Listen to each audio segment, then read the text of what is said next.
It's been a crazy last couple of days, from Jordy Ball, the softball pitcher, transferring, looking like going back home to Nebraska, and then the Sooner football squad just saw a 2023 commit hit the portal.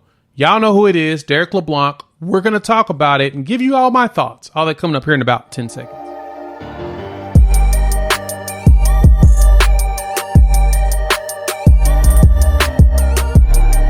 What's good, everybody? It's your boy Jay here with Unfair Sports, where we take a pensive approach to the sports conversation. Thanks for pulling up to the YouTube channel. In this video, we're going to talk about Derrick LeBlanc, the defensive lineman from the 2023 class that just entered the transfer portal yesterday, shocking everybody on the interwebs. And so, we have to dive in and get a better understanding of what's going on. And as I did some digging and some research on everything, granted, I'm just now getting back to the desk. I've been gone the last few days. If you haven't noticed, it's been quiet, but we're going to get back into the grind of things. And I saw a bunch of rumors or whatnot. So I want to talk about Derrick himself, him transferring, as well as what our depth looks like on the defensive line anyway, on top of debunking some of the things that I've heard going around. So let's dive first off into Derrick. Derrick himself, 2023 class, 6'5", roughly around 280 now, consensus 4-star player. He was a top 300 player in the country. And so out of Florida, and I'll say this, he's going to be missed.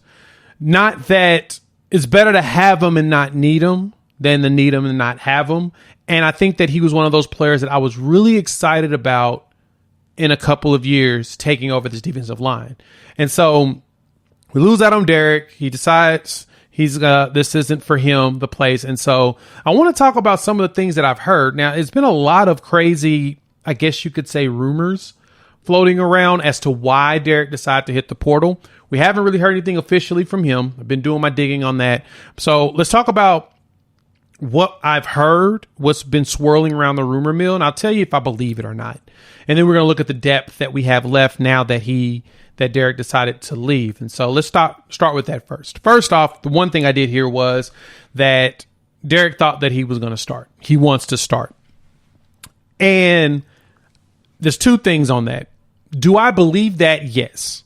I do believe that he potentially thought that he was going to start but I don't believe that he was told he was going to start. Now, this staff is not a staff that I would ever anticipate go out and say, hey, you come here, you're going to make you a starter immediately. No, it's one of those, you can come here and you can compete for the starting position and you have a chance. So I know that they probably gave him the opportunity, but it's one of those you have to show. Not saying he didn't, but at the same time, if he walked in thinking he was going to start immediately, he was definitely going to the wrong staff on that one. And the reason why I say I could see him wanting to start and wanting to come here and take that position, because as fans, as Sooner fans, all of you looked at our defensive line and saw food as well.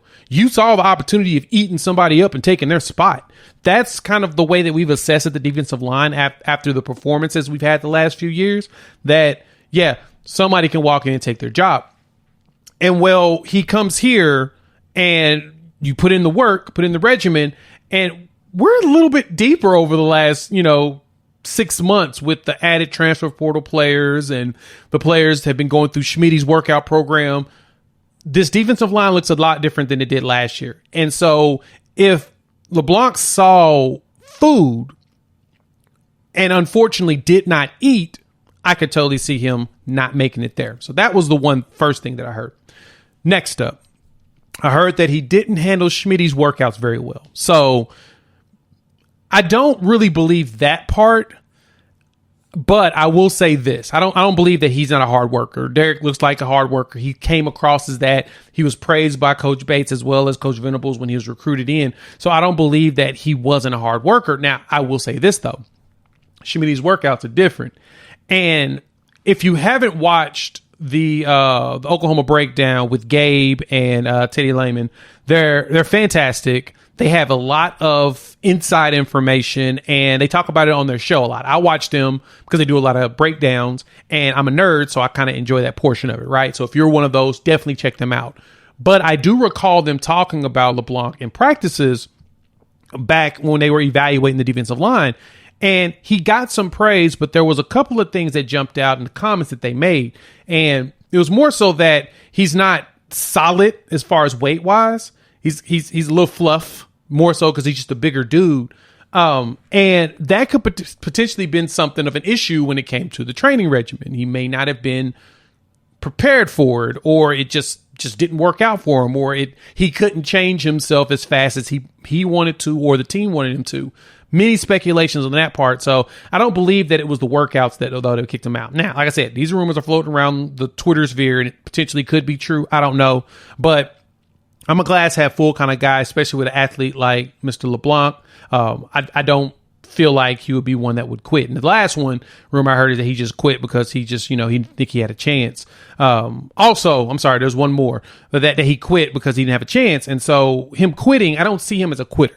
He didn't come across that to me. So that's not one that I believe. And the last one was that he took issue with who we brought in on the defensive line. So you got Dejon Terry as well as Philippea, who just brought in as transfers at the defensive tackle position, veterans that will probably work their way into the rotation. If he took issue with that additional competition, I don't see him. He seemed too competitive to be mad about that. Maybe it's a homesick situation. I don't know, but that's the rumors that were swirling around this whole situation.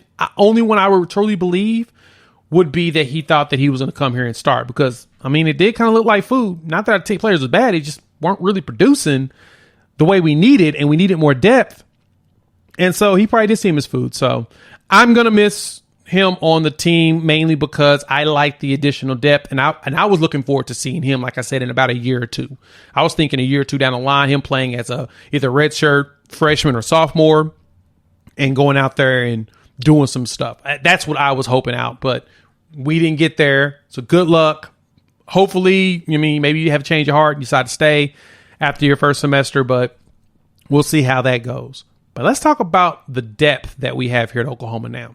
Let's start off with just looking at the standard roster. So I went through and I did some digging on it, standard stuff. We've got about 10. We got 9 players on roster right now. We've got an additional coming in Marcus Strong, as well as the 2 transfers. So that gets us about, 12 defensive tackles. This is the defensive tackle people. These are people that are listed as D tackles. For now, you got Jonah Lalu, you got Devon Sears, Hayden Bray, haven't really seen him yet, Jordan Kelly, Isaiah Coe, you got Jacob Lacey, which I'm hoping, there's been rumors about his health. I'm hoping that he's fine and he'll be ready to play. And then you throw in there Ashton Sanders, which Champ Sanders is one that I'm really stoked about seeing. I was stoked about him as well as LeBlanc together. Grayson Halton, which I've heard has been killing it in practices, and then Marcus Hicks, who moved from the offensive line to the defensive side. So you got these guys. You got Marcus Strong coming in as a summer enrollee because he finished up school, and then you bring in the 2 transfers in Dejon Terry as well as Philippea. Both of them played. Dejon played at Tennessee, transferring here, and he started his career at Kansas. And then you had Phillip, who started at Michigan, went to Utah State, and now he's going to has 2 years left of eligibility to finish up here at Oklahoma. And so defensive line wise, we've got a pretty solid group. Size wise, we're getting there. We're getting got the 300 pounders that we brought in from the portal. And, Sears is getting up there size wise. Like, he's not a little dude, and I know that he's going to probably get closer to 300 if they keep packing on the meat on him like they're doing. But you got Coe, you got Marcus Hicks, you got Philippea, you got Terry. We got some pretty big dudes on the defensive line. That gives you 4 guys at 300 that can clog up those lanes, and we're hoping that we can, develop a few more into that at the same time, still be strong dudes at the line. So I don't think that we're in trouble. I think we're fine long term. The key thing is that we've still got to probably bring in another defensive tackle just to have additional depth on the team and someone else to compete with. Iron sharpens iron. You hear me say that a lot. I like when we're able to compete in that fashion. So a little bit longer video than normal. Hop in the comments. Let your boy know. Send some well wishes to Derrick LeBlanc and his father, Ricardo LeBlanc. Cool cat. Love that he always has shown support to us content creators and to the school. He's sad that it's not going to work out, but hopefully we get him to Norman to a game. But make sure you send some well wishes out or whatnot to our guy, Mr. LeBlanc.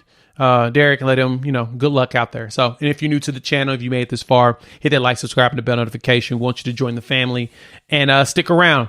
We've got a lot of stuff to cover over the next few videos. We're going to talk about the stuff that happened over the weekend. We'll probably talk some more about Philadelphia. I couldn't get a video out because I was prepping to travel, left the country. Now I'm back. We're going to dive into how the first official weekend set of visits went and some big players that we could potentially land. So with that, we'll chop it up. I don't know, probably an hour or so. Peace.